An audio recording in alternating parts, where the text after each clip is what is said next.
Buenos días a todos. Muchas gracias por llenar el auditorio una vez más con los proyectos de Feel Good. Y me toca hacer una introducción de nuestro ponente de hoy, Alex Rovira. Y como hemos empezado raro, yo también quisiera empezar con una presentación rara, que empiezo de la siguiente manera. 1. Los optimistas trabajan, los pesimistas se resignan. 2. ¿Quieres generar valor? Ten valores. 3. La crisis no es una desgracia, es un punto de inflexión que invita a que reaccionemos. 4. Lo que crees es lo que creas. 5. No puede haber transformación sin transformación del liderazgo. Y 6. La confianza es como un embarazo, o se está o no se está. Bueno, todas estas frases no son mías, se las he copiado a Alex Rovira. No, como digo, su copyright, no hay ningún problema con el copiado. Todas estas frases están en los libros de Alex Rovira, que si me permitís voy un poco a viajar por ellos. La buena suerte, que quizás sea el origen de lo que hoy tiene Alex como gran capacidad de conectar con el gran público. El laberinto de la felicidad, donde yo creo que hizo una buena definición de lo que es la felicidad, que no todo el mundo se ha aproximado a ella. La buena vida, la buena crisis, son solamente algunos de los ejemplos de los libros de Alex Rovira, donde también tenemos un penúltimo que era La vida que mereces, y hoy tenemos alguno más de los que vamos a ver. De lo que se trata no es de que me oigáis a mí, es de lo que le oigáis a Alex, por eso hoy Alex está con nosotros y está dentro de lo que es el programa Feel Good de la compañía, que básicamente, si lo tenéis todos en la cabeza, es un programa que lo que pretende es poner en valor esto que podemos llamar la buena vida, si me permitís la expresión de Alex, un poco el concepto de salud, wellness corporativo.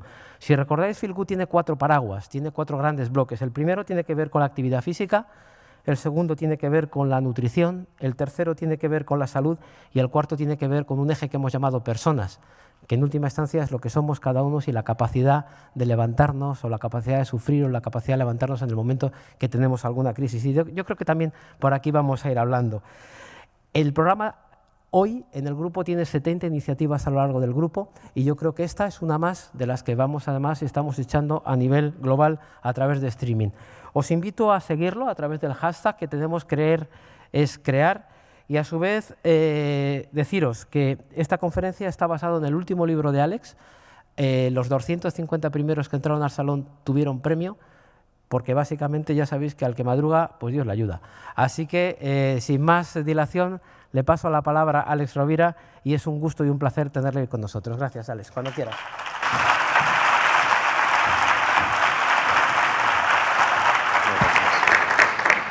Muy buenos días, muchas gracias, Alberto. Es un placer poder estar aquí por muchos motivos.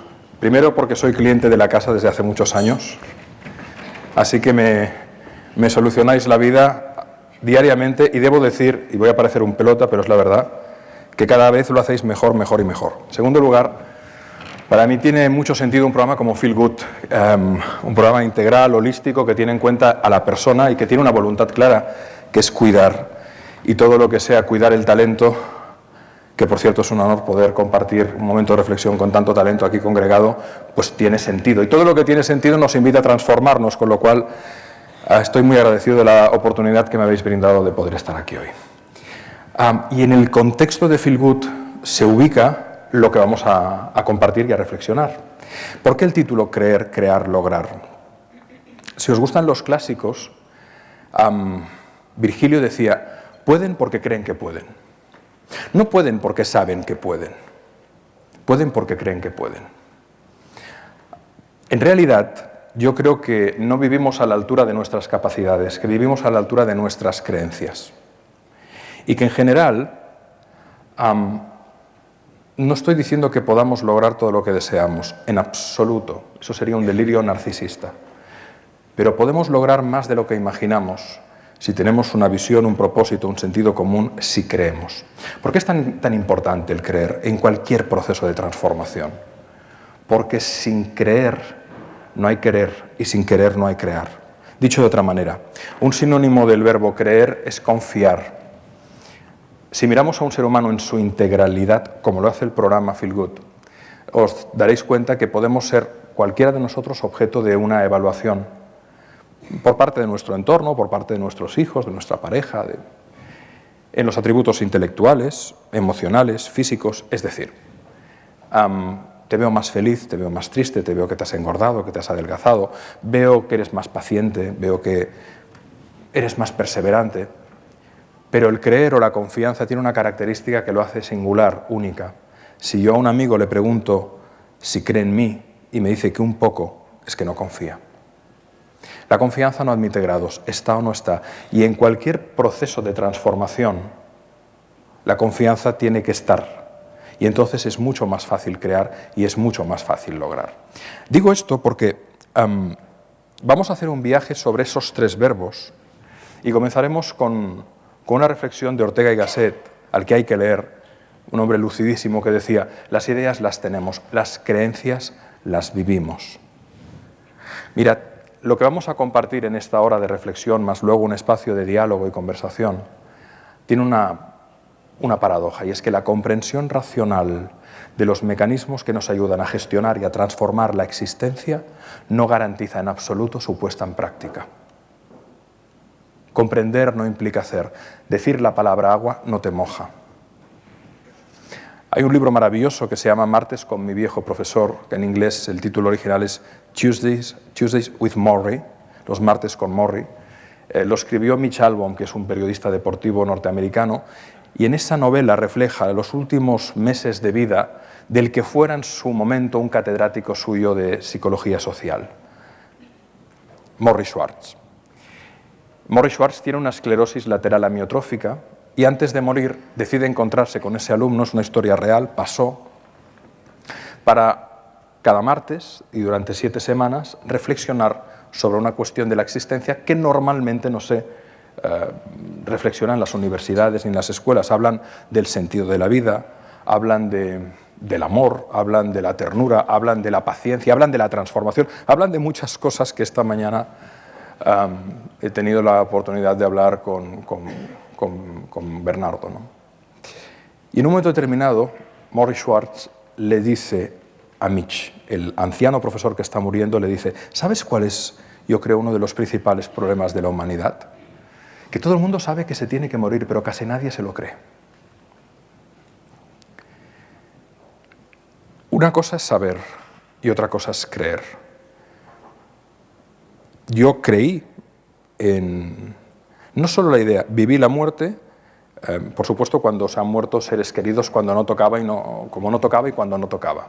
Un accidente, una enfermedad fulminante. Pero lo viví con mi hija menor por una cardiopatía severa que hizo varias paradas cardiorrespiratorias en mis brazos algunas veces. Cuando conectas con eso, se produce una transformación. ¿A dónde quiero ir a parar? A lo que dice Ortega, las ideas las tenemos, pero las creencias las vivimos. Y en la medida en que nosotros integramos una idea emocionalmente, o dicho de otra manera, como decía Antoine de Saint-Exupéry, decía: si queremos un mundo de paz y de justicia, ¿qué debemos hacer? Poner la inteligencia al servicio del amor, porque entonces la idea se integra como creencia. Albert Einstein decía: el pensamiento nos lleva a la conclusión, pero normalmente llegamos a una conclusión cuando llegamos de pensar, cuando nos cansamos de pensar. En cambio, la emoción nos lleva a la acción y lo que hay que hacer es poner el pensamiento al servicio de la emoción. Si somos capaces de pensar con rigor, pero a la vez de movilizar la emoción, nuestras capacidades crecen y se multiplican, porque tienen un sentido y un empuje que nace del querer, del amor, de la voluntad, que en italiano y en latín viene de volere, que quiere decir eso, ¿no? Procurar el bien al otro, amar al otro. Voy a hablaros de 4 ideas fundamentales en relación al creer, al crear y al lograr. La primera son, por supuesto, las creencias. Eric Berne era un médico canadiense que estudió con Freud. Era un tipo lucidísimo, que además era un magnífico terapeuta y que quizás alguna y alguno de vosotros conocéis una herramienta que va muy bien en la intervención psicoterapéutica y en la gestión de la comunicación, que se llama análisis transaccional. Eric Berne lo desarrolló. Berne era un gran observador del ser humano y se dio cuenta de que al final un ser humano o un sistema humano cambia, y de eso también hablábamos, cuando cambia su narrativa. ¿Y qué es la narrativa? Las creencias, básicamente. Y se dio cuenta Berne de que todo ser humano y todo sistema humano al final construye lo que él definió como una postura existencial, una manera de estar en el mundo, pero que pivota alrededor de 3 ejes, y cada eje en sí mismo es un conjunto de creencias. Un primer eje de creencias es el yo, el segundo sistema de creencias es el otro, y el tercero es la vida. Y los 3 están interconectados. Un cambio en la narrativa de uno afecta al otro. Por ejemplo, cada una y cada uno de nosotros tiene su postura existencial, que además es evolutiva. Los impactos de la vida, las tragedias que no admiten reversibilidad, las crisis que admiten reversibilidad, por definición, crisis, crisálida, crisol, crítica, criterio, tienen la misma raíz etimológica. Los golpes y también los éxitos de la vida van modificando esas creencias. Voy a poner unos cuantos ejemplos de posturas existenciales a partir de este modelo. Una puede ser: yo voy a dar lo mejor de mí, la de la buena gente, porque creo que haciéndolo facilito que el otro dé lo mejor de sí, y entonces lo que hacemos es abrir posibilidades a la existencia. Otra persona que a lo mejor ha tenido una vida terriblemente dura puede decir: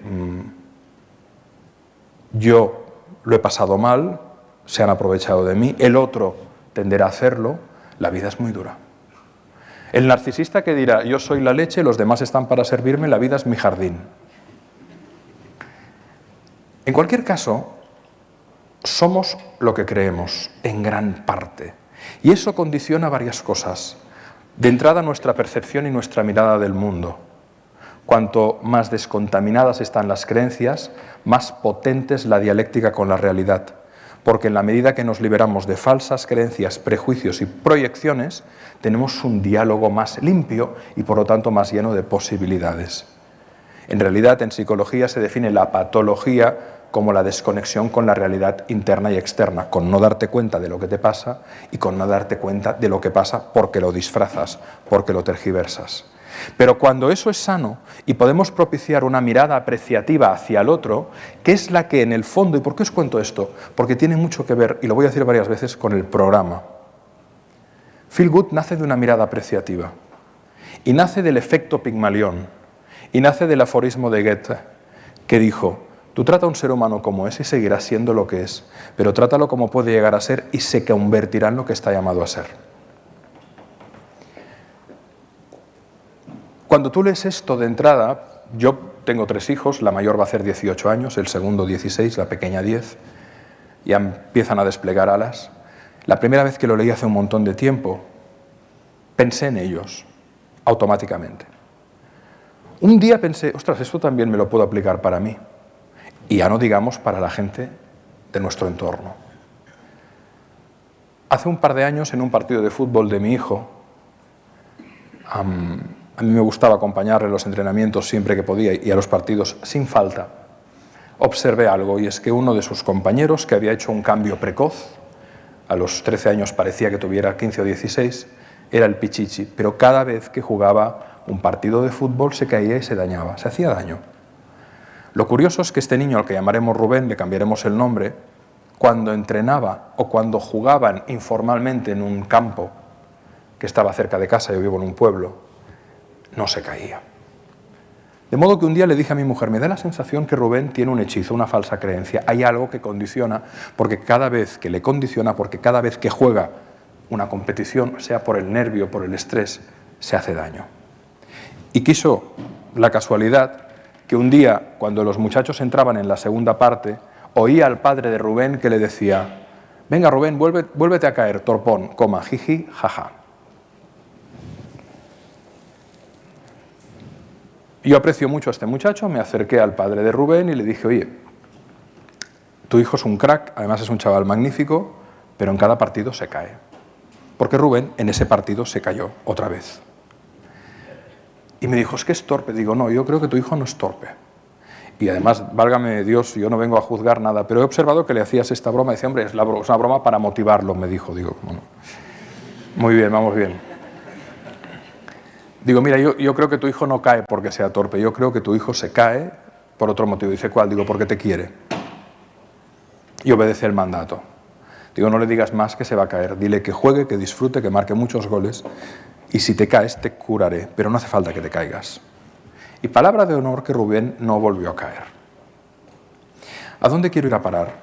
Nuestra mirada condiciona procesos y resultados, no solo a nosotros mismos, a los demás y a la vida. Os voy a contar una historia que integra muchos de los principios que hoy nos convocan. Este señor es Dick Hoyt y está considerado uno de los mejores fondistas mundiales, amateur. Quizás algunos habréis visto un vídeo de él. Os contaré, este señor comenzó a entrenar, a cuidarse a los 40 años. Lleva unas 1.300 pruebas de alta resistencia entre pecho y espalda. Ha corrido maratones, incluso múltiples triatlones Ironman, que sabéis que consisten en nadar 4 kilómetros, pedalear 180 y correr en bicicleta. Y correr una maratón completa, perdón. Corre la maratón a media hora del récord mundial, con 73 años. Llega siempre en el primer cuartil, entre los primeros 25% participantes. Y además llega primero o segundo en su grupo de edad invariablemente. Y todo eso lo hace empujando a su hijo. Su hijo Ricky nació con una anoxia cerebral por estrangulamiento de cordón umbilical. Sabéis que la anoxia es falta de aportación de oxígeno al cerebro y eso en el momento del parto provocó un marasmo. El diagnóstico en el nacimiento fue concluyente por parte de múltiples médicos. Vuestro hijo será un vegetal, le dijeron a Judy, la madre, y a Dick, el padre. No podrá hacer nada, no podrá andar, no podrá hablar, no podrá coordinar movimiento, tendrá una disfunción operativa total, no solo de movimiento y de coordinación, sino también de expresión. Lo único que podrá hacer es tragar, por lo tanto vuestra expectativa va a ser alimentarlo y asearlo, nada más. Él preguntó si se le podía operar, si se le podía dar algún tipo de suplemento, si se le podía... No hay opción, no hay nada a hacer. Si el señor Hoyt y su mujer y su entorno, sobre todo ellos dos, hubieran creído que Ricky sería un vegetal, hoy sería un vegetal. Pero él se hizo una pregunta: ¿qué puedo hacer yo, por pequeño que sea, para crear una posibilidad, por pequeña que sea, de que mi hijo tenga una vida digna y con sentido? De modo que dijo, lo primero que tengo que hacer, porque por cierto le dijeron que el cerebro había quedado tan afectado que la disfunción no solo era motora, sino también intelectual, y que por tanto el cociente intelectual máximo al que podían esperar en su hijo sería 20. Sabéis que 100 es lo normal. Me juego lo que queráis, que si hacemos un test aquí ahora el promedio saldría en 130 aproximadamente. A partir de 140 y pico es genial. 20 le dijeron. Y este caso lo conozco porque yo también pasé mi travesía del desierto con mi hija. Y en un momento de depresión un amigo me contó esta historia y me ayudó muchísimo. El caso es que el señor Hoyt intentó escolarizar a su hijo y su hijo no era admitido en ninguna escuela, de modo que él estudió pedagogía y magisterio para educar a su hijo y desarrolló protocolos propios de educación. Por ejemplo, utilizaba post-its que pegaban todos los objetos de la casa para que su hijo pudiera leer con letra de palo y con letra atada, mesa, vaso, silla, televisión, mando, todo. Claro, los médicos le decían, estás perdiendo el tiempo, estás perdiendo el dinero, tu hijo no te entiende, tu hijo no puede procesar. Y él dijo, bueno, da igual, yo voy a sembrar posibilidades de plenitud, de realización de conciencia, voy a sembrar. De modo que decidió educar a su hijo siguiendo el plan de estudios convencional que sigue un niño de Boston, Massachusetts, en la costa este de Estados Unidos. Los asistentes sociales, los médicos, le miraban con cara de pena, como quiere decir, pobre hombre. Eso le llevó a un divorcio, es decir, se quieren mucho con Judy, pero la convivencia era muy complicada. Cuando su hijo tenía 11 años, un día en televisión, Dick Hoyt vio una entrevista a Stephen Hawking y vio que el profesor Hawking se expresaba a través de un procesador. La tecnología le había permitido diseñar un aparato que a través del movimiento de su cabeza en un casco permitía que un cursor se desplazara sobre un monitor de la A a la Z o de la Z a la A y para elegir un carácter daba un golpe a un botón muy grande lateral que tenía. Esa era la primera versión del aparato que servía a Hawking para componer frases sin escritura predictiva, con lo cual imaginaros el trabajo que suponía articular no ya una conversación, sino una sesión de clase magistral de física cuántica de 2 horas, ¿no? Cuando Dick Hoyt vio eso, decidió comprar el aparato y lo exportaron desde Inglaterra a Estados Unidos, y fue a parar al Boston Media Lab, porque ese aparato, hace 40 y pico de años, costaba un dinero. Sentaron a su hijo Rick y los médicos le dijeron, no va a hacer nada, no te puedo entender, pero bueno, ya tú vas a tu bola, tú sabrás. Ricky, si nos entiendes, escribe algo, le dijo el padre a su hijo. Su madre esperaba que él dijera hola mamá, él hola papá, eventualmente. En Boston hay un equipo de hockey que son los Boston Bruins. En aquel momento se jugaba la Copa Stanley, que es una competición local importante. Y los Hoyt son muy fans de los Bruins de Boston. La primera frase que escribió Ricky Hoyt, por supuesto en inglés, fue Go Bruins, con exclamación. Los médicos no daban crédito, decían al principio que su hijo lo que había hecho era emular las tipografías que veían en las banderolas y en las bufandas, pero que él no podía procesar para escribir. Después de que su padre, ya cabreado, le dijera, hijo, ¿verdad que me entiendes?, él respondió, impecable, por supuesto, coma, papá, coma, durante todos estos años me has enseñado a leer y a escribir. A los médicos se les cayó el fonendo y la bata, y entonces empezaron a hacerle preguntas y el chaval respondía con una fluidez, con una capacidad, con un buen redactado y con una ironía que decidieron hacerle un test de cociente intelectual a los pocos días y puntuó 120 y pico, casi 130. Un vegetal. No vivimos a la altura de nuestras capacidades, vivimos a la altura de nuestras creencias. Cuando se nos brinda una posibilidad de transformación integral, creedme, no será tanto porque podamos, sino porque queramos y creemos y creamos que podemos. A partir de aquí, cuando Ricky tenía 11 años, comenzó a comunicarse con su padre. Y un día le dijo, papá, ha habido un accidente de moto en el barrio, un chaval se ha quedado tetrapléjico, se organiza una carrera para recaudar fondos, tenemos que ir. Porque yo quiero contarle a este muchacho que a pesar de que su cuerpo quede disfuncional, puede tener una vida productiva y creativa porque la cabeza le sigue funcionando como a mí. Hoyt, padre, decidió ir a correr. Él estaba fuera de forma, pero decidió correr a la demanda de su hijo. La carrera era de 5 millas, llegaron los últimos. Pero cuando llegaron a casa, por supuesto Ricky le pudo entregar una carta que había hecho ese muchacho, y cuando llegaron a casa le dijo el hijo al padre, hoy ha sido el día más feliz de mi vida por 2 motivos, porque creo que he hecho algo que ha contribuido a dar dignidad y sentido a la vida de alguien, y 2, por primera vez he sentido que no tenía ninguna discapacidad. Porque la brisa del aire en la cara, sentirte respirar y trotar me han hecho pensar que era yo el que corría. Y entonces su padre le propone un trato, le dice, ¿te gusta correr? Dice, me encanta. Dice, pues vamos a correr. Y vamos a correr para ganar, y vamos a correr para competir. Mira, yo te voy a demostrar que soy capaz de hacer registros que se consideran imposibles en un hombre de mi condición y edad y arrastrando el peso que tú ya tienes. Que en aquel momento eran 40 kilos, más dispositivo de arrastre unos 50 kilos. Hoy son casi 70. Pero tú te ves capaz de estudiar primaria, secundaria y de acabar una carrera porque el sistema sanitario de aquí no te va a sostener el día de mañana. ¿Tú te ves capaz, hijo? Dice, si tú me acompañas, sí. Y comenzaron a correr. Primero pruebas cortas, luego fueron añadiendo distancias. Primero llegaban los últimos, pero pasaron del cuarto cuartil al tercero, al segundo, al primero. Entonces Hoyt comenzó a despuntar. Se hablaba de un hombre de 50 años, maduro, que estaba fibradísimo y que iba arrastrando a su propio hijo y que no se sorprendieran los triatletas más jóvenes si les adelantaba en algún momento de la prueba. Cuando su hijo estaba estudiando secundaria, Hoyt ya no podía correr la maratón a más velocidad, decidió hacer triatlones. No sabía nadar, aprendió a nadar. Tenía fobia al agua, contrató a una terapeuta para vencer la fobia.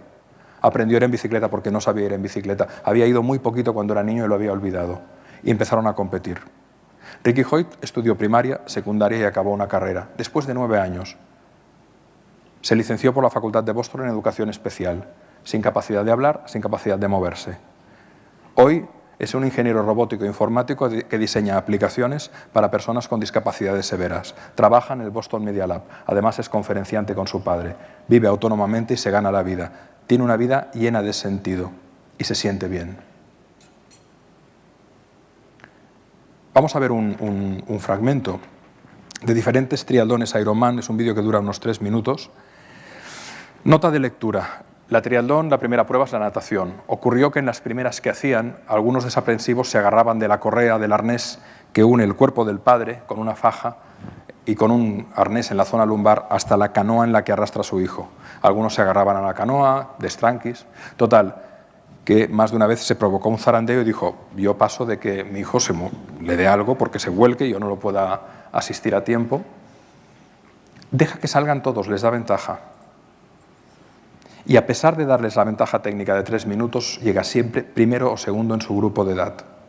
Se ha hecho una escultura, se inauguró hace muy poco, en Boston, en el lugar donde hubo el atentado, del padre y el hijo corriendo juntos, como el espíritu, me atrevo a decir, de feel good, de sentirse bien, y de contribuir a una vida de sentido desde una aproximación integral, porque la salud no es solo la ausencia de enfermedad, es todo aquello que moviliza no solo nuestro bienestar físico, sino nuestra capacidad de pensar bien, nuestra capacidad de expresar bien las emociones, nuestra capacidad de vincularnos bien.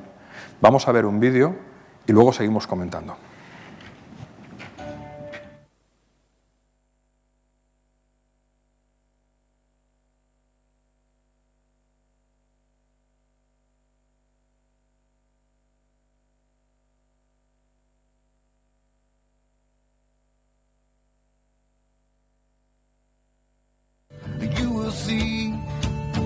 How much I'm worth, you get past the rocks and dirt. Come on, walk with me. Oh, I'm the extra mile. When you do, you're gonna fall and wonder why you walked it all. You'll get weary and wanna stop, 'cause every hill, it takes all you got. But come on, walk with me. Oh, I'm the extra mile. I'm that smile you give a stranger when you're proud to turn your head. I'm that book you read your children when you'd rather be in bed. I'm forgiveness that you give when you don't think you can. Forgive somebody one more time.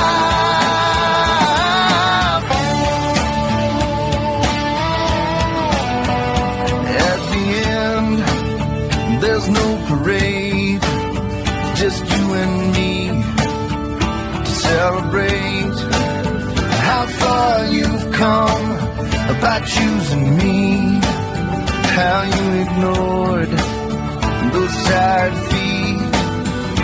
Come on, walk with me. Oh, I'm the extra mile. I'm that sacrifice you make for someone you don't know.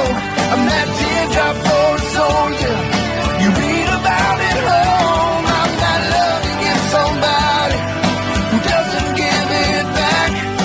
Come on, walk with me a while. Oh, I'm the extra mile. Oh, I'm the extra mile.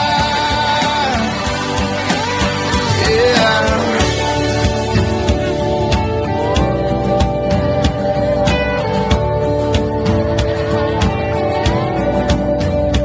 Being more than what you see takes all of you and one of me. Come on, walk with me. I'm the extra mile.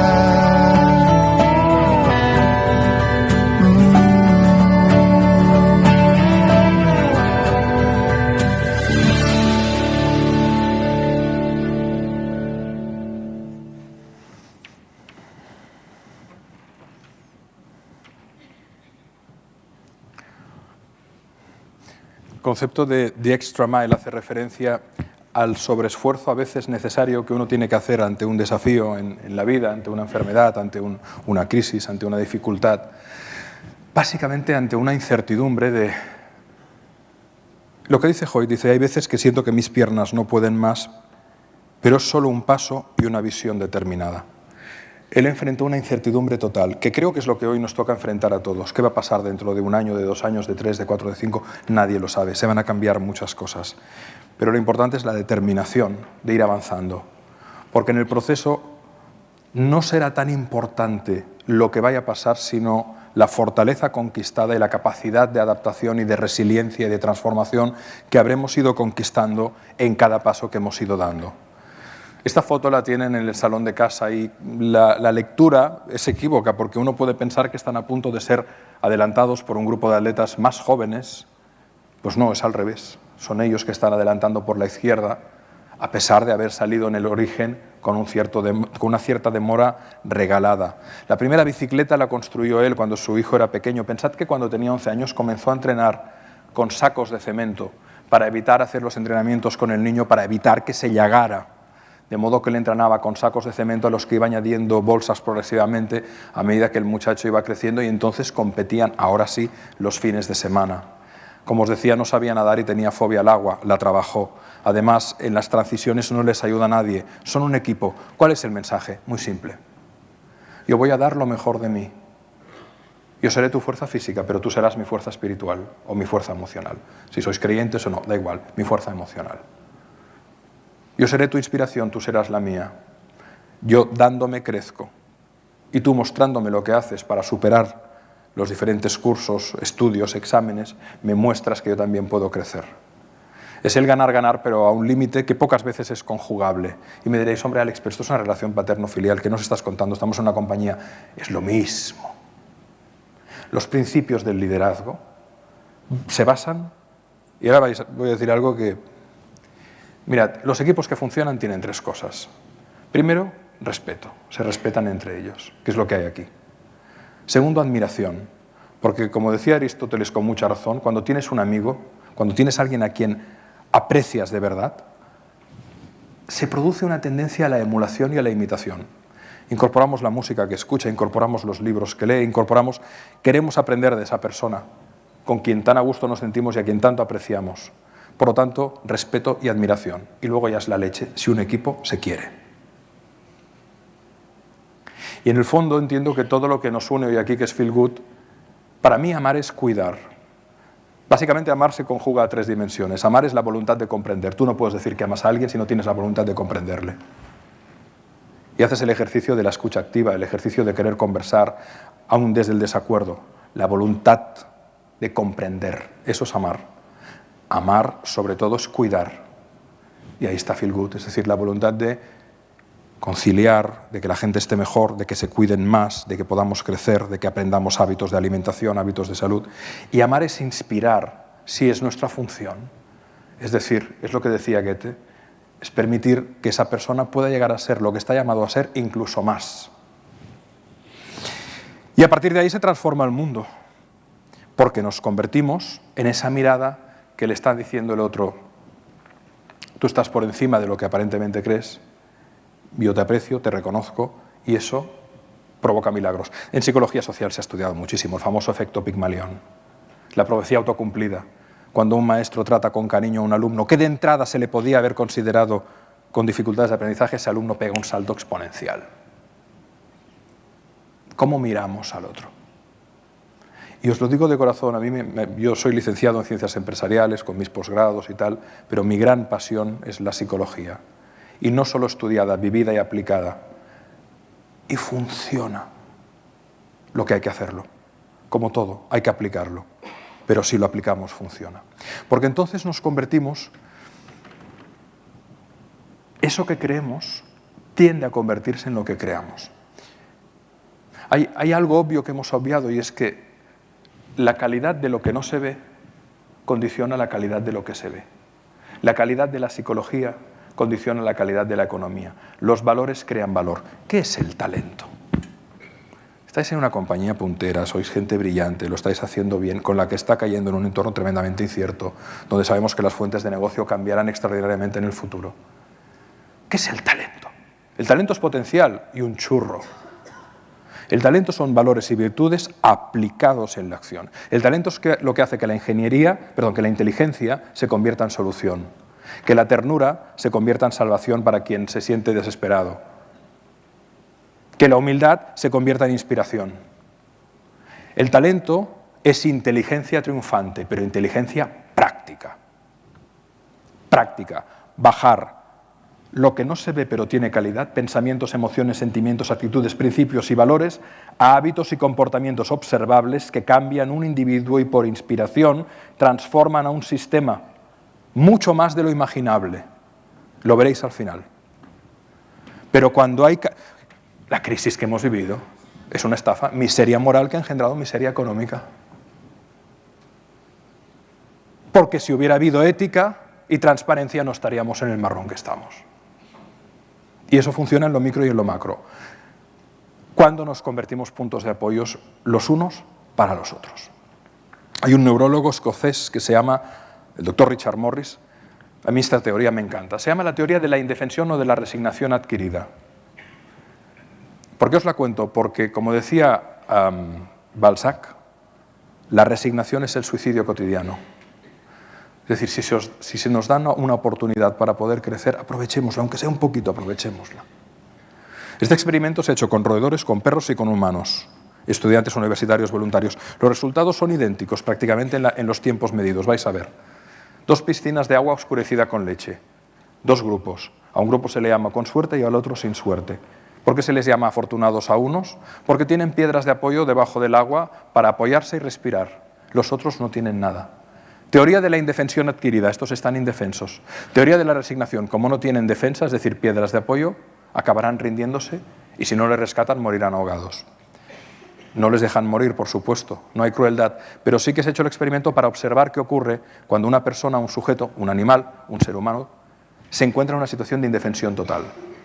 ¿Y qué ocurre, en cambio, ante un entorno incierto y hostil cuando alguien sabe que cuenta con el apoyo de alguien? Se sumerge en paralelo a los sujetos en las respectivas piscinas. Agua opacitada con leche. Estos nadan hasta que encuentran y raspan con los pies, está pensado el experimento para que rocen, porque si se sumergen la cabeza no se ve nada, el punto de apoyo. Se encaraman y respiran. Cada cual encuentra su piedra. Hay más que suficientes distribuidas en la profundidad de la piscina. Los otros no. Nadan, cruzan, bordean, siguen nadando, siguen nadando, siguen nadando, siguen nadando, siguen nadando. Se van agotando físicamente, se van agotando, pierden las fuerzas. Teoría de la resignación también. Se abandonan, tocan fondo. Yo no sé si un conejito piensa me voy a morir, pero los humanos, cuando ya no podían más en el experimento, tienen que levantar mano para que les tiren cuerda. Al día siguiente se les junta en una piscina mayor de agua oscurecida con leche sin piedras en el fondo. ¿Y sabéis qué se observa? Que los que el día anterior tenían piedras de apoyo nadan tranquilos. Incluso como diciendo, ¿tú has visto la piedra por aquí? No, pues estará por ahí. Si la encuentras me avisas. Mientras que los otros, ¿cómo nadan? Tremendamente azorados, tremendamente estresados. Su amígdala cerebral inhibe todo el posible funcionamiento del neocórtex y va diciendo vas a palmar, vas a palmar, vas a palmar. Adrenalina, noradrenalina, cortisol, percepción selectiva, estrés, agotamiento que se dispara, con lo cual se rinden inmediatamente. De hecho, el que menos tiempo aguanta al día siguiente teniendo el día anterior piedra y el que más tiempo aguanta al día siguiente sin piedra al día anterior, el ratio es el doble, es decir, los que tienen piedras de apoyo aguantan el doble de tiempo que los que no las tienen. Pero el ratio se multiplica hasta por 50. Los más resilientes que el día anterior han tenido piedras aguantan hasta 50 veces más tiempo que los que no tenían en el día anterior y abandonan antes. Eso nos da un indicador. Cuando tú sabes que puedes contar con alguien que está por ti, tu longanimidad, palabra longanimidad quiere decir capacidad de reiterar en la adversidad, es la palabra correcta para utilizar resiliencia, para expresar resiliencia en castellano. Viene del latín longanimitas, la gran alma. Segunda definición, no es menor, benignidad, clemencia y generosidad. ¿Por qué Ricky Hoyt ha conseguido lo que ha conseguido? Por el ejemplo de longanimidad de su padre, pero su padre es benigno, clemente, generoso.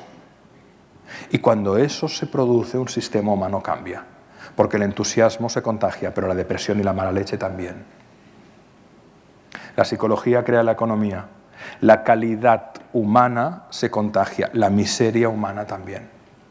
Y los dos, en ambos casos, el ratio de perseverancia en situaciones difíciles, cuando tú sabes que hay alguien que te cuida, se multiplica hasta por 50. No es un factor menor. La cuestión es, ¿somos puntos de apoyo? Y diréis, bueno, Alex, ¿y cómo soy punto de apoyo para un otro? Para otra persona. Muy simple. No prediques, tu hijo te está mirando. San Agustín, ama y haz lo que quieras.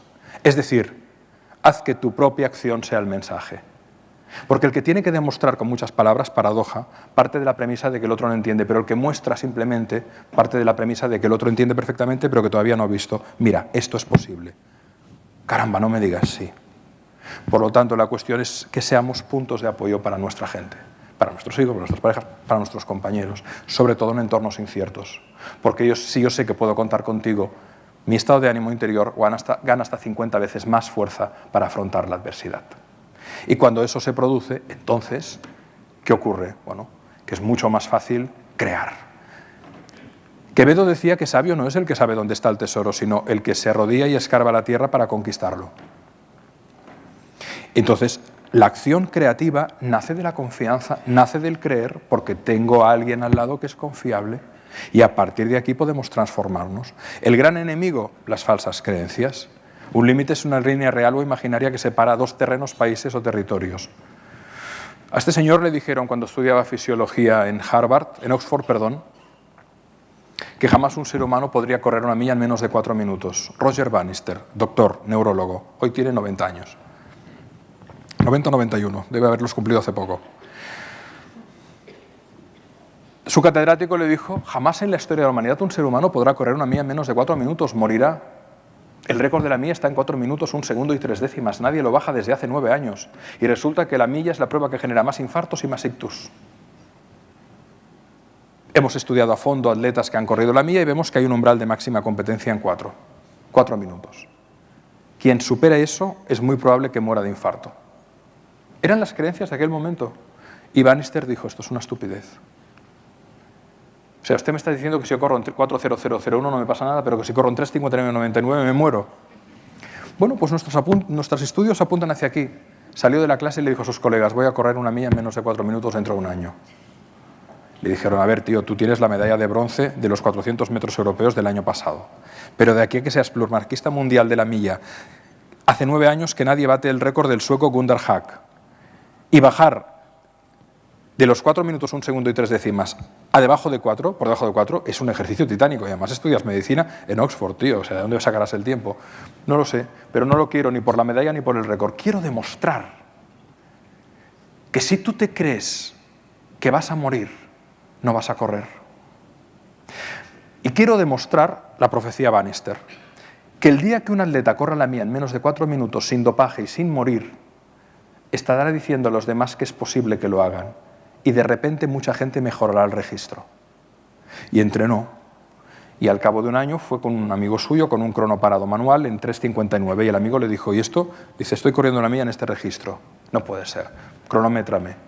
Él y otros, atletas también, alucinaban. 3:59, 3:58, 4. Le dijeron al catedrático, no puede ser. El catedrático y otros, pues es verdad. Oye, cronómetro oficial, notarios, pista de Airfield Road. Y en el año 1954, Roger Bannister hizo lo siguiente. Fijaros la evolución del tiempo de la milla. En el siglo pasado, en 1852, la milla se corría en 4 minutos y medio aproximadamente, 4:28.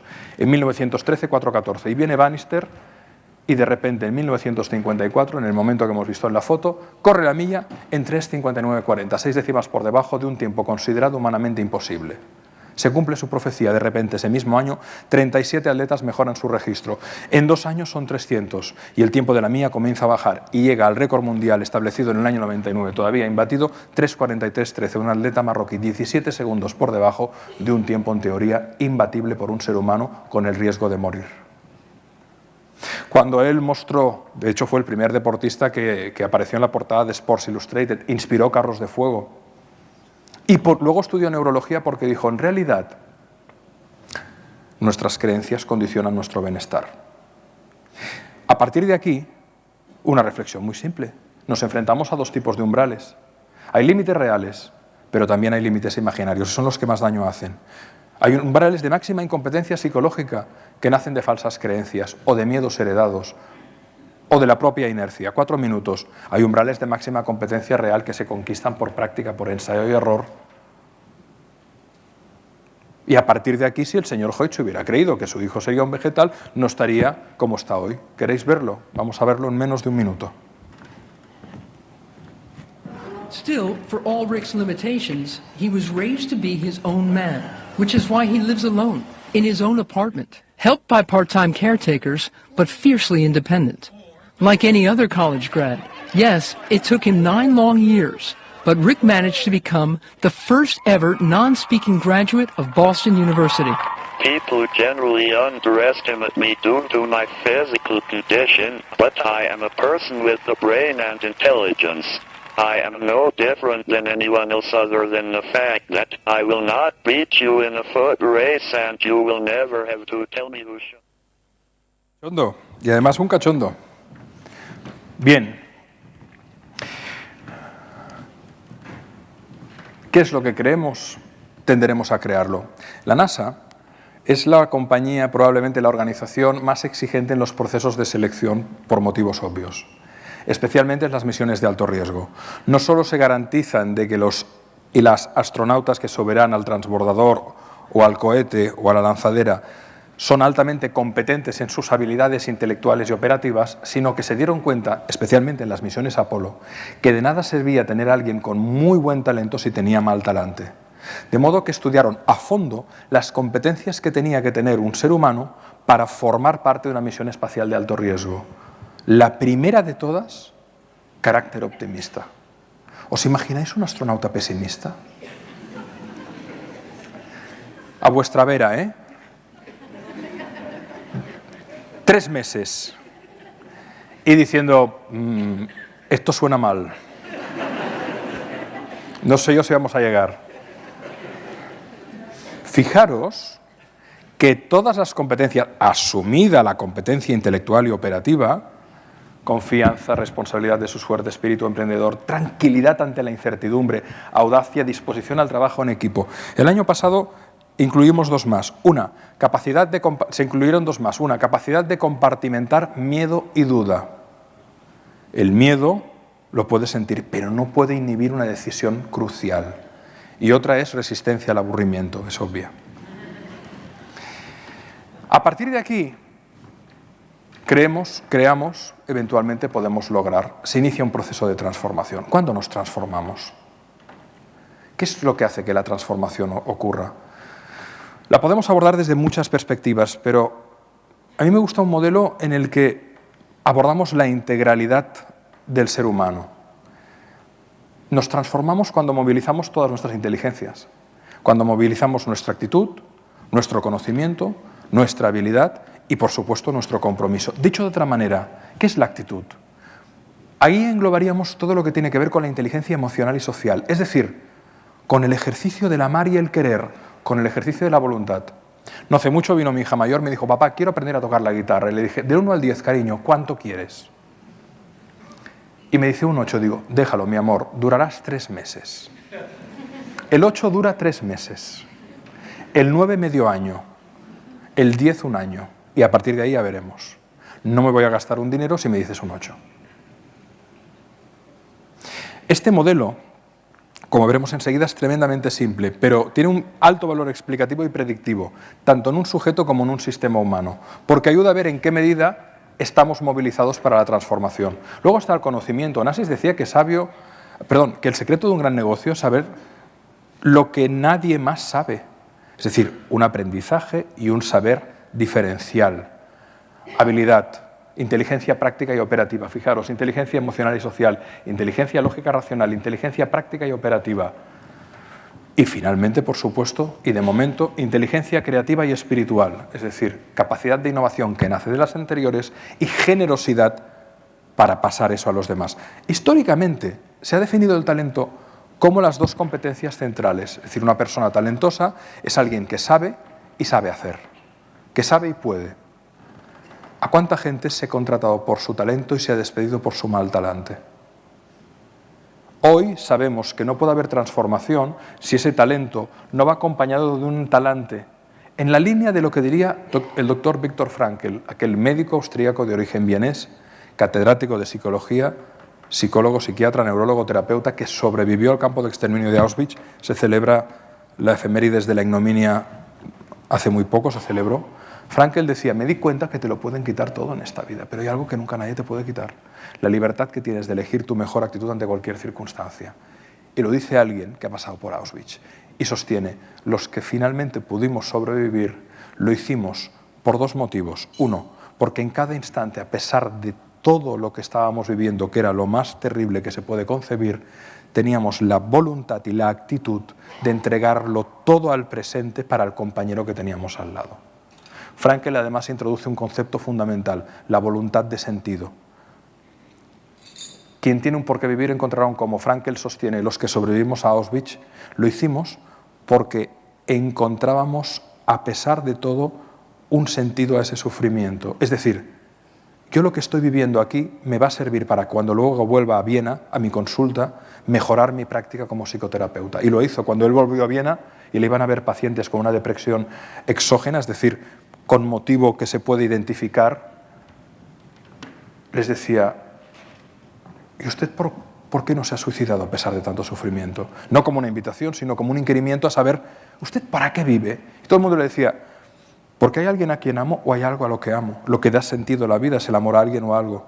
Por lo tanto, la transformación y el ejercicio del liderazgo transformador pasa no solo por darnos al presente, sino por ser capaces de generar una visión de esperanza, pero con los pies en el suelo.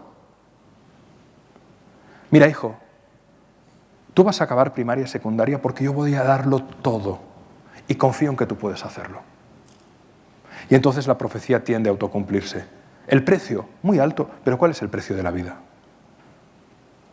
Porque una cosa es existir y otra es vivir. Y son verbos que se conjugan de maneras muy distintas, ¿eh? Y a eso hay que sumarle una variable fundamental que cada vez nos pide más el mundo, ética, una inteligencia moral. Y cuando tenemos eso, también como hablábamos con Bernardo, construimos una cultura. Una cultura no es más que la integración en un sistema humano, sea un sujeto, sea un colectivo, de la actitud, del conocimiento, la habilidad, el compromiso y la ética. Pero integrados como un hábito que se ha ido forjando a golpe de cincel, a través de una atención consciente. Todo lo que estamos viviendo en Feel Good forma parte de un proceso que si lo integramos desde el Fitbit de turno hasta lo que sea, puede suponer un cambio de hábitos que hay personas que reenfoquen muchas cosas y creen una cultura distinta de alimentación, una cultura de relación, una cultura de vincularidad, pero hay que forjarlo. Ahora, eso sí, siembra una actitud y cosecharás un pensamiento, siembra un pensamiento y cosecharás una acción que repetida forjarás una habilidad que forjada creará un destino que acompañado de una ética creará una transformación sistémica. Y es lo que les ha pasado a las Hoyt.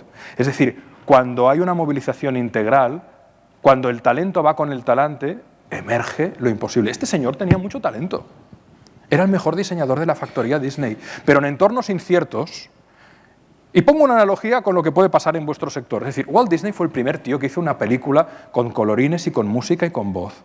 Y los periodistas decían, nadie soportará 1 hora y media en una sala oscura, con luz proyectada a una pared, de movimiento de siluetas con colores y con sonido. Saldrán con cefalea y con migraña. Los bancos le cortaron las líneas de crédito, se quedó sin un duro. Y entonces pidió a su equipo que si querían ser socios e ir a riesgo. Y Hugh Iwerks, que era el ilustrador en jefe de la factoría Disney, creador de Mickey Mouse, le dijo que no, que $150 por personaje y buenas tardes. ¿Qué vale hoy Mickey Mouse? Talento sin talante y visión. Joseph Swan, gracias al cual nos vemos la cara, creador de la bombilla, el verdadero inventor y conceptualizador, hizo 3 prototipos, concluyó que era imposible generar el vacío de forma estable en la lámpara incandescente. Vino Edison, 1048 prototipos, uno tras otro, probó más de 3 millones de filamentos distintos y después de varios años lo consiguió. Cada vez que estallaba la bombilla, bombilla, bombita, bomba, paf, viene de bomba, cada vez que estallaba la recomponía para encontrar el punto de entrada de oxígeno y mejorar el modelo. Los ingenieros le tiraron la bata sobre la mesa varias veces. ¿No se siente usted un fracasado? No, hijo, ya sé 1000 maneras diferentes de cómo no hay que hacer una bombilla. Sigamos. Decía, brutal Edison, ¿eh? Los que dicen que es imposible no deberán molestar ni interrumpir a los que lo están haciendo. Tim Patterson, un informático fuera de serie. Este era incluso mejor que Gates y que Steve Jobs. Él creó el sistema operativo MS-2, pero lo vendió por $50.000 a Gates, que al cabo de 2 meses lo vendió por unos $2 millones más variable por licencia de uso a IBM. Le dijo a Patterson, introduce 2 cambios menores. Y con un par fue IBM a negociar. Este tenía talento, pero el otro tenía visión, compromiso y mucha jeta, y lo logró, y así le va. Es el mayor mecenas mundial. Gracias, señor Gates. Cuentan una vez había un joven arquero que tenía 15 años y que quería ser el mejor arquero del mundo. Y fue a ver al maestro arquero de su nación, un hombre de 65 años ya en edad jubilosa y prácticamente jubilada. Y le dijo, maestro, quiero ser el mejor, ¿qué tengo que hacer?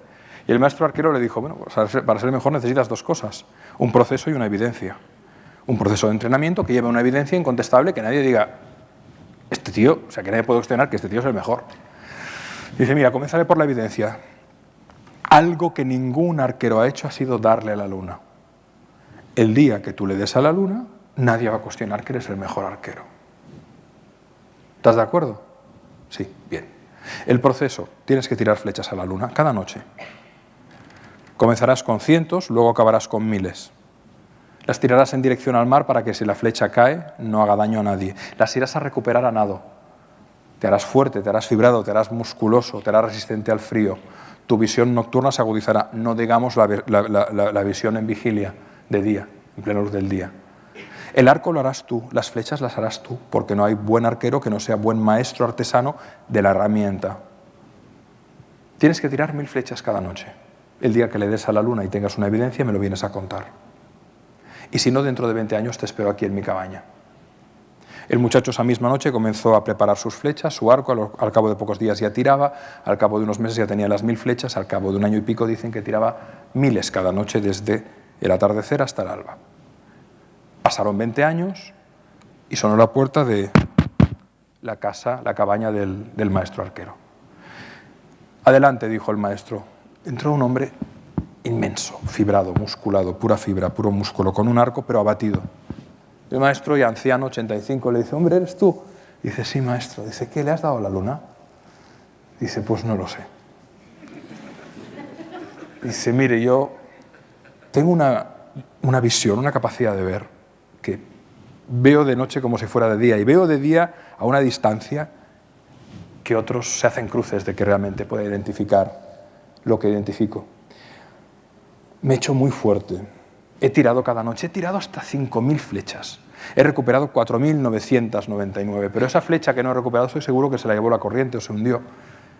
No me atrevo a decir que le haya dado la luna, de hecho estoy seguro que no le he dado la luna y por eso estoy abatido, porque no he cumplido la evidencia que usted me pidió y me ha dado 20 años para hacerlo.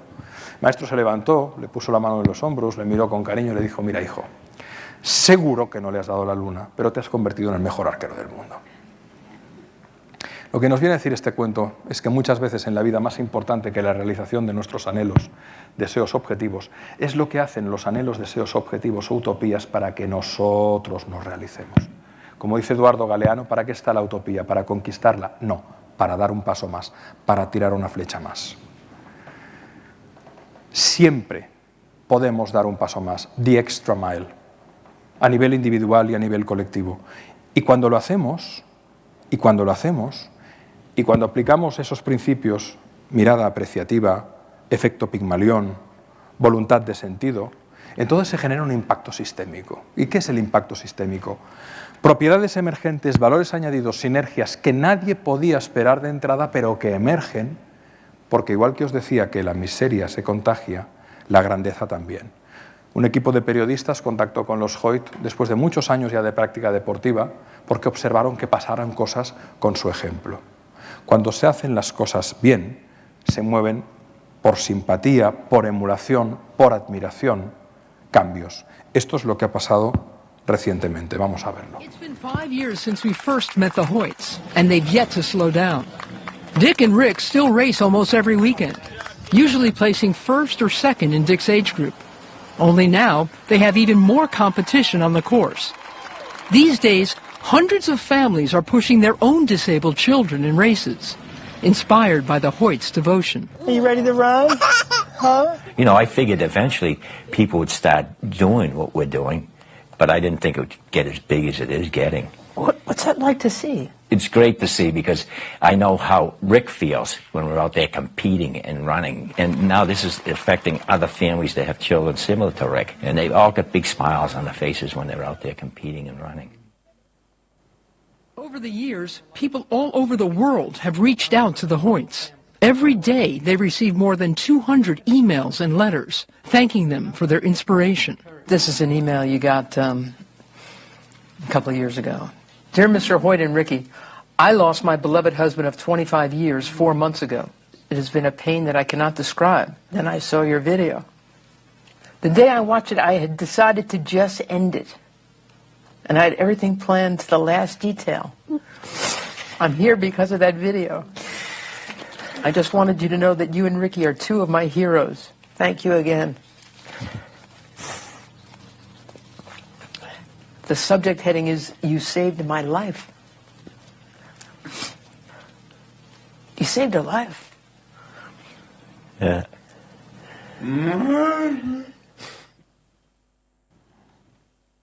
Cuando ellos comenzaron, de hecho, el señor Hoyt tuvo un infarto hace poco tiempo y los médicos descubrieron que estructuralmente tenía un problema en su corazón, pero que el infarto no lo había fulminado por el ejercicio cardiovascular que había hecho desde los 40 años hasta los 73 para inspirar a su hijo. Él no podía concebir que hoy haya muchos voluntarios que corren triatlones con niños con capacidades diferentes, no solo sus familiares, sino personas que se brindan voluntarios a correr para decir, bueno, si yo puedo, tú puedes, ¿no? En un ejercicio de generosidad y de entrega. Tampoco él imaginaba que le escribiría, no, esta señora, mucha gente diciéndole, oiga, yo tuve una crisis de sentido en mi vida, tuve una depresión profunda, tuve el pensamiento de acabar con mi vida y ver lo que usted hace pues me dio un nuevo impulso, una nueva mirada, ¿no? Una nueva mirada, una nueva posibilidad de vivir. Y de eso se trata. Es decir, el impacto sistémico se produce para lo bueno y para lo malo. La calidad psicológica crea la calidad económica. Ya para acabar, quiero acabar con una reflexión muy breve. Séneca decía que la buena suerte, y hablando de lo que hoy nos trae aquí, ¿no? La buena suerte es incluso el sentirse bien, ¿no? Es la combinación de dos variables, la preparación y la oportunidad, ¿no? Incluso matemáticamente se puede expresar de una manera muy simple. La buena suerte sería la combinación de una variable endógena, que yo puedo controlar, y una variable exógena que, por definición, aunque si estás muy preparado puedes crear oportunidades, en la definición pura y dura, una oportunidad está en función del azar, es decir, es una variable exógena no controlable.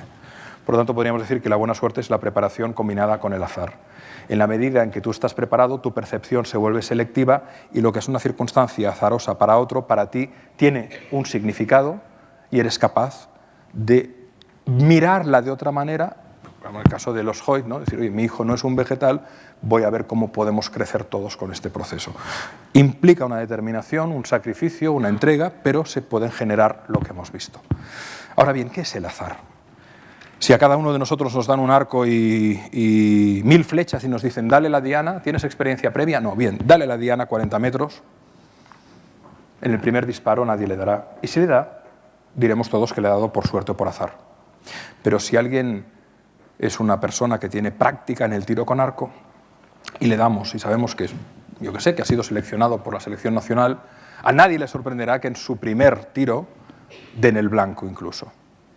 ¿Por qué? Porque el azar es inversamente proporcional a la preparación. ¿A dónde quiero ir a parar? Que cuanto mayor es nuestra preparación, incluso no solo en las competencias intelectuales, sino también en el ejercicio de nuestra salud integral, reducimos el azar.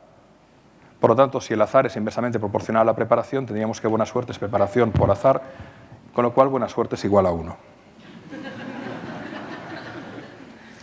Segunda derivada. Aquí hay 400 personas con un alto nivel de talento. Yo la combinatoria la refresqué hace poco, pero la combinación de 400 personas tomadas entre sí con repetición y con variaciones de 1 a 1, de 1 a 2, de 1 a 3, de 1 a n, da una cifra extraordinaria. ¿A dónde quiero ir a parar? Que la buena suerte es igual a 1, pero la buena suerte no existe si no es una buena suerte compartida. Por lo tanto, en la medida en que nosotros somos capaces de movilizarnos y de contagiar al otro, ahí es donde se puede producir, como hemos visto con la historia que ha permitido ilustrar las tesis que queríamos compartir, podemos generar un impacto que va mucho más allá de lo imaginable. Nada más. Desearos de corazón que tengáis los pies en el suelo, que enfrentéis el futuro con la cabeza en las estrellas, con voluntad de cooperación. Y una vez un periodista nos preguntaba, ¿y la buena suerte, en esencia, de qué depende? Y lo digo de corazón, a riesgo de parecer ñoño o sensiblero, pero lo digo con determinación. Creo que la buena suerte depende del amor. El amor entendido como la voluntad de comprender, de cuidar y de inspirar. Así que amor y muy buena suerte y muchas gracias.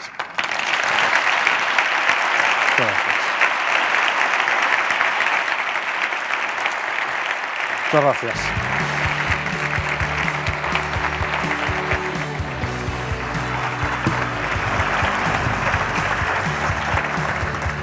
Muchas gracias, Alex. Muchos tweets puestos en el hashtag y muchas ideas para pensar. Tenemos como 10 minutos de preguntas, un poco abusando de los tiempos, así que el auditorio está abierto. No sé si tenemos por ahí un micrófono, sí tenemos. Por favor, cuando queráis. Si alguien levanta la mano, le acercaremos el micrófono. Pero no solo preguntas, alguna aportación, alguna reflexión, todos bienvenidos.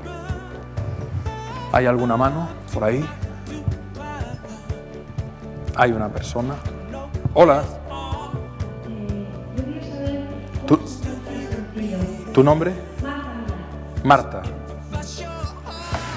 Mira, yo defino, es una definición propia, a pesar de que soy un gran fan del Dr. Frankl. Yo creo que el sentido es la capacidad que tenemos de alquimizar el sufrimiento para transformarlo en amor y creatividad hacia los demás. El sentido no te lo va a decir nadie, por mucho que te quiera. Es una construcción subjetiva que requiere tiempo de reflexión. Creo que además se han confundido tres conceptos fundamentales, que son inteligencia, sabiduría y erudición, y el sentido va estrictamente ligado a la sabiduría. Me explicaré.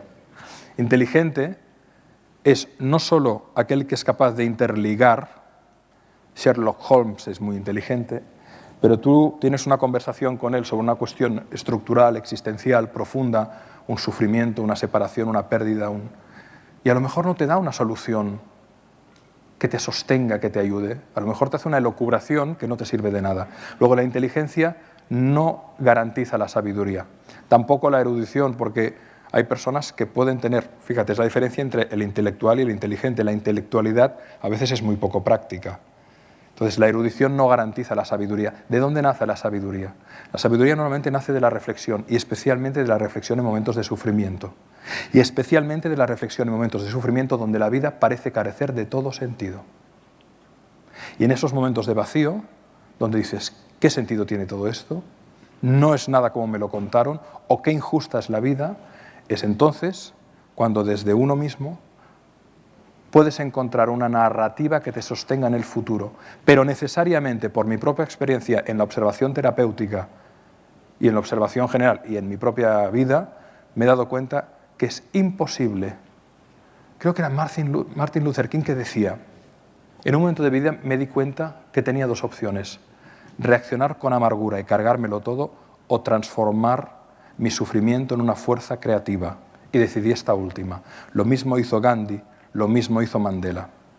Si tú lees Invictus, el poema es eso, soy el capitán de mi alma. Pero no desde el narcisismo, sino desde la voluntad, desde esa rebelión contra la injusticia social, contra el sufrimiento, contra lo que sea, pero que te moviliza radicalmente, que te transforma integralmente para alquimizar lo que tú has recibido para que otros no lo reciban.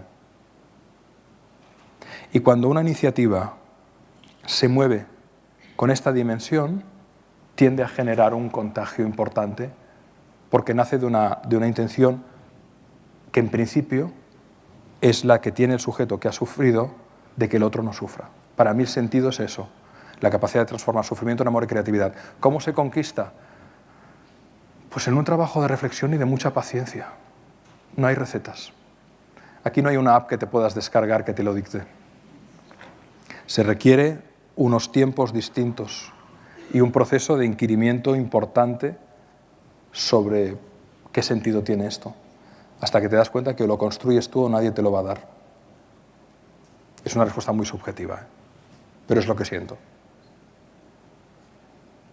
¿Sí? Muy bien. Gran pregunta. Por aquí otra. Sí, hay otra mano. Hola. Bueno, a mí me llama la atención la entrega de, por ejemplo, lo que hemos estado viendo, es un padre con un hijo, que parece que es la relación más fuerte. Yo no soy madre. Me pregunto un poco por ahí, ¿hasta qué grado la generosidad, todos somos capaces de tener ese grado tan avanzado? Porque tenemos personas alrededor y a lo mejor no estamos dispuestos a esa entrega tan... Sin duda, claro, sin duda. Esto es como todo. Es un poco mi duda, ¿no? O sea, yo tengo seres queridos, incluso algunos que le podría dedicar mi 100% de tiempo, y no sé si tengo esa capacidad. Paracelso decía que el veneno está en la dosis. Y era un alquimista muy fino.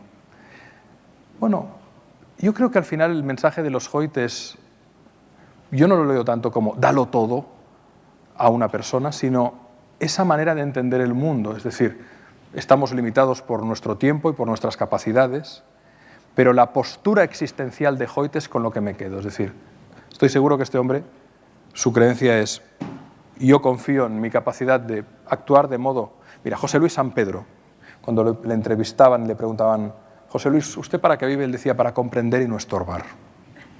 Que de entrada es una base cojonuda, ¿no? Es decir, comprender y no estorbar.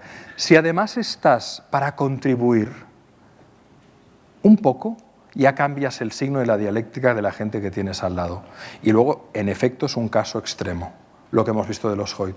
Pero no me quedo con esa ejemplaridad radical que genera un impacto que inhibe un suicidio, que puede ser, sino que a veces, desde esa voluntad de servir, de hacer bien las cosas, de procurar entregarte a lo que te ha sido dado, estás ya generando un impacto muy, muy notable a tu alrededor. Yo me quedaría con eso.